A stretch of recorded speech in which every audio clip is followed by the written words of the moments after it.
Rufa Gutierrez, pumagitna sa isyu ni Richard at Sara.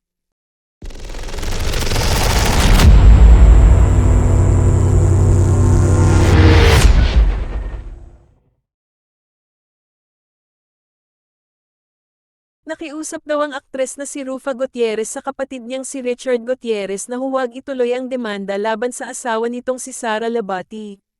Sa isang episode ng Christy Minute noong Huwebes ika-21 ng Disyembre, tinalakay nina Christy Fermin at Romel Chica ang tungkol dito.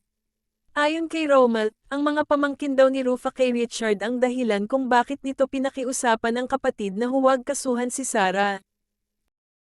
Ang sabi niya, Rufa, naglalakihan na ang iyong mga anak.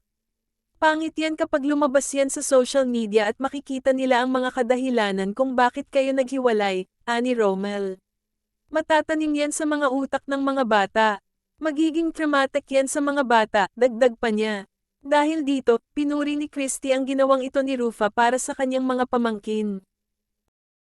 Napakaganda no? Nasa kabila ng mga nagaganap kampihan syempre ang magkakadugo pero inisip pa rin ni Rufa yung kapakanan ng kanyang mga pamangkin, di ba? Ang ganda-ganda naman noon, sabi niya. Patunay daw ito na talagang maganda ang pagpapalaki ng mag-asawang Annabel Rama at Eddie Gutierrez sa kanilang mga anak.